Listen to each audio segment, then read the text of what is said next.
Here's how former President Trump responded on Truth Social after this was reported on first by CNN last night, saying the deranged special prosecutor, Jack Smith, working in conjunction with the DOJ and FBI, illegally leaked and quote-unquote spun a tape and transcript of me, which is actually an exoneration rather than what they would have you believe. This continuing witch hunt is another, all caps, election interference scam. They are cheaters and thugs, exclamation point. So, Jackie Heinrich there tweeting that out, that screen grab saying it appears Trump is not challenging the authenticity of the recording. Let's talk about this even further with legal analyst and former federal prosecutor Doug Burns. He joins me now.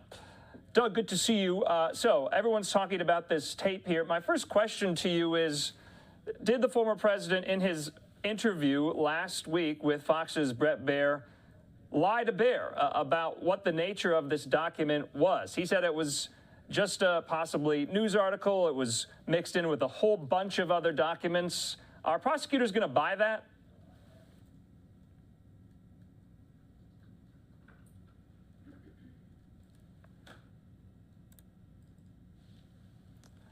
Doug, I think you're muted a little bit there. Okay, sorry. How about now? We're good to go. Good? Yes. I'll apologize for that.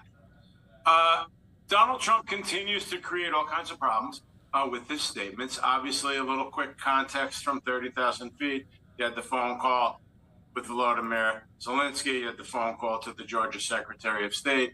And now you have this situation. And the fact of the matter is, you ask a very good question. Did he lie in the Bret Baier interview? I listened to the tape twice. I've worked with tapes for many years. I realize that in tapes, there's lots of nuances and contexts, and we don't jump to automatic conclusions. However, to finally answer your question, the fairest construction of the tape is that he was, in fact, talking about a specific document. What I believe that document to be was some type of memorandum from the Defense Department about a potential conflict with Iran.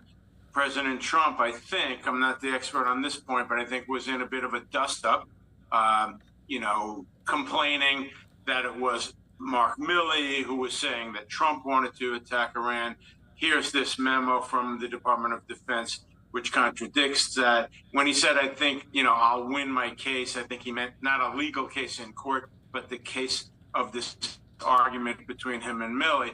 So again, to repeat my answer to your question, because I think it's important, my best construction of that tape is that he was, in fact, talking about a sensitive document and not newspaper articles and magazines, Andrew. And I think that his statements to Bret Baier, therefore, create a fair amount of problems for him. Oh, that's so interesting. What about the nature? I want to talk, from a journalist perspective, any leak like that to a journalist is a really good day, but CNN got a hold of this audio recording, the transcript of which is included in the indictment itself. But what does that say about the nature of Jack Smith's probe looking into this and how they're going to prosecute this? That CNN was able to get a hold of this major piece of audio. Well, the leak is a disgrace. I mean, and again, it's so interesting because in the climate of discussion, everything is all or nothing. So it's like Doug Burns is saying it's a disgrace. How can he defend Trump? Completely separate discussion. It never should have been leaked. That violates Department of Justice rules and guidelines and standards, okay? It should not happen. I'm not naive. I know that prosecutors have relationships with journalists. I had a relationship with some journalists on Long Island when I was in the Long Island Division of the U.S. Attorney's Office for the Eastern District of New York. But again, this type of leaking really has to stop. Once we get beyond that, and you made a good point, is that it's referred to in the indictment. Okay, so now we analyze the merits of it. And the merits of it are, troubling because, again, Donald Trump, on his best day, he's very egotistical and he's puffing and bragging, and stroking his ego. But on his worst day, he is saying, I could have declassified this document. I didn't. I could have done so when I was president. I can't now. That's all, pretty damaging. You had asked me, is that all Jack sort Smith of off needs? the air, is this admissible? Say it again? Is that all Jack Smith needs? I mean, the argument from Trump's critics, Doug, is that he keeps going in these interviews and going in front of cameras and essentially admitting to what he's done. Well, no, there's no question about it. I mean, I wanted to answer the question of is it admissible in court, because you had asked me that, I think, in a private correspondence, and it's a very important journalism question. Okay, generally an out-of-court statement by a person is hearsay. However, if the out-of-court statement is by the defendant sitting in the defendant's chair, and it can reasonably be categorized as being against the defendant's interest, then it's a specific exception to hearsay. So to answer your very good question that you had asked me privately, I do think that the government will be able to get the tape into evidence. The Brett Baer one might be a little tougher. One of my friends who's been around a long time in DOJ said he's not so sure the prosecutors would necessarily want to play the Brett Baer tape, certainly not in the direct case, maybe in some form of rebuttal. But again, your theme could not be more spot on, Andrew, and that is that, Trump just continues to make all of these statements. Many of them are, very overgeneralized and very glib.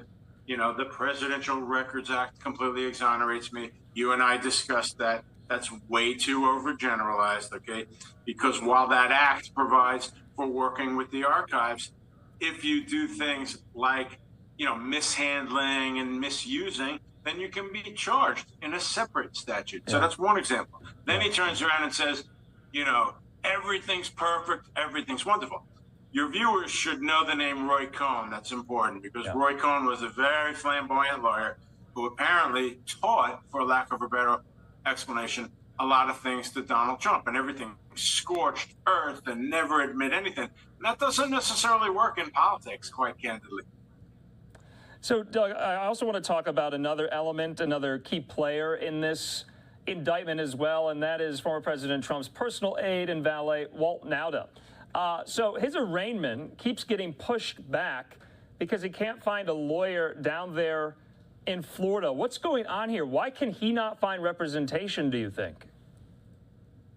I really don't know, to be honest with you, but I do think, and it's a more important answer and discussion point, seriously, and I think you were onto this because you had asked me about this previously. Is this individual going to be a cooperating witness against Donald Trump?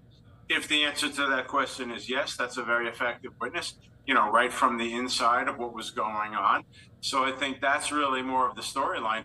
I've been in a number of rodeos, obviously, where people, had some trouble getting counsel, and then it was either characterized as, they're stalling and playing games, or on the other hand, it's legitimate. I really can't address that because I don't know enough about this particular representation situation. But at the end of the day, what I've found in all my years is the judge, puts a firm foot down and says, you must show up by X date with counsel. There's going to be no more delays, something along those lines, and it'll go from there. So, Doug, this last point, though, on Walt Nauta, you're not implying that the reason this date of arraignment keeps getting pushed back is because maybe he might be cooperating and maybe he might be in plea negotiations with prosecutors. Do you think that's at play here? I don't want to speculate, but is that why a delay could be ongoing? If not, though, do you think that could happen? Well, speculation's okay in these type of contexts because we simply don't know what's going on behind closed doors between the special counsel's office and this individual's lawyers and this individual. But having been on the absolute inside baseball on these for 30 years, I'm not bragging, I'm just saying it's very, very possible that there's all kinds of dialogue back and forth about how he's going to approach this case. I'm not, saying that he's taking one avenue or the other, but it's entirely possible that you might see him turn up as a witness in this trial if it does in fact go to trial. That's the other last point. I thought it was interesting real quick that, no sooner had I said in some media that, the case will not be tried quickly, I was a bit surprised horrified might be a good word, when the judge put it down for August 14th. Yeah. Then all of a sudden, the defense says, no. Not the defense, excuse me, I misspoke. The government turns around and says, the defense needs more time, and therefore December. So to answer a question that I'm anticipating you asking me from working with you so much, the point is, when will it be tried? Maybe in the spring, seriously. Yeah, wow. I know, I did see that August then moved to December, so we'll have to wait and see. That was never a fixed date, but we knew it was going to fluctuate somewhat, so we'll have to monitor that as well. Doug Burns, always a lively conversation with you. Thanks so much. Talk again. Thank you. Appreciate it.